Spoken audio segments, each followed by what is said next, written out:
If I wanted to, I could come here every day and criticise the government. I could criticise their politics and their policies. I could call out where their actions don't align with their words. I could highlight the competence or otherwise of individual ministers and their departments and their decisions.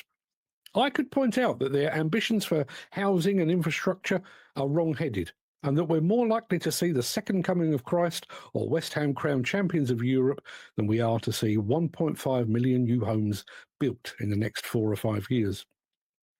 I can rage at the shortcomings of the construction industry's training providers and the various card schemes that prop them up. I can highlight how they are both failing to produce enough competent workers to meet current demand, let alone that expected in the future. I can call out trade associations as the old boys club that so many of them are. I can point out their elitism and their failure to do anything meaningful for their members or the industry they claim to represent and support.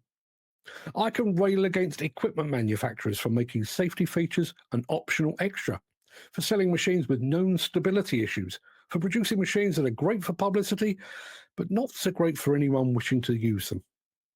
And I can do all of this because I was born, raised, and I live in a country where free speech is a given. It's a fundamental right. If you have any doubts that that is the case, you only have to look at the airtime afforded to a political outsider like Nigel Farage.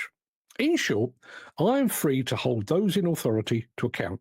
To coin a phrase, I am free to punch upwards. What I can't do, however, is punch downwards or even sideways. I can't say anything racist, misogynistic, or homophobic. I can't criticise people for their race, creed, colour, religion, gender, or sexual orientation. I mean, I could, but I would face a backlash from my viewers, readers, and subscribers. I'd also potentially face punishment or even banishment from the online platforms that I use, like LinkedIn, Facebook, Instagram, Twitter, and YouTube.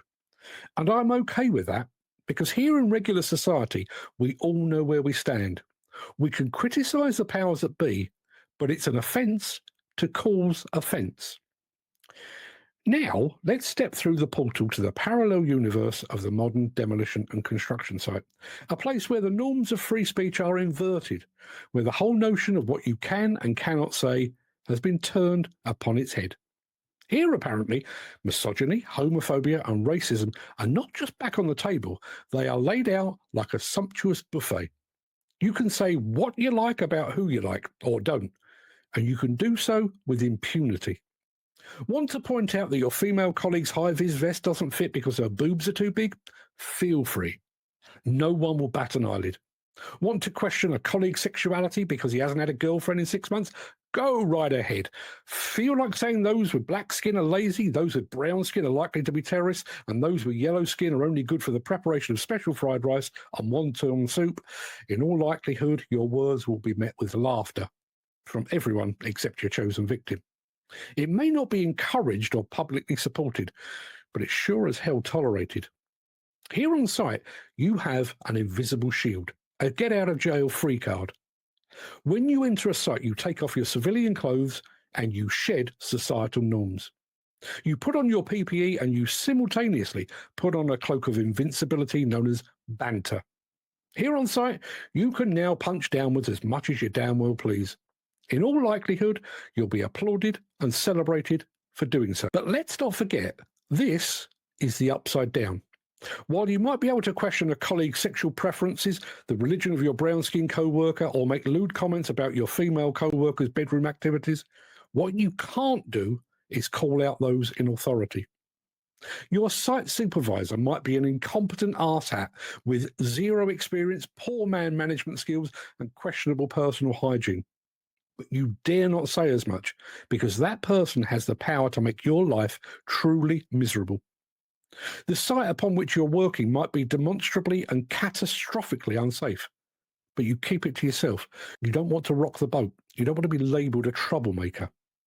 Site management might expect you to work under conditions that are bad for your physical well-being and your mental health, but you take it on the chin because they hold in their hands the keys to your future employment. You can't point out that just because someone holds a plastic card of a certain colour does not make them qualified or even competent. You can't call out the constant and incessant pressure placed upon you from above.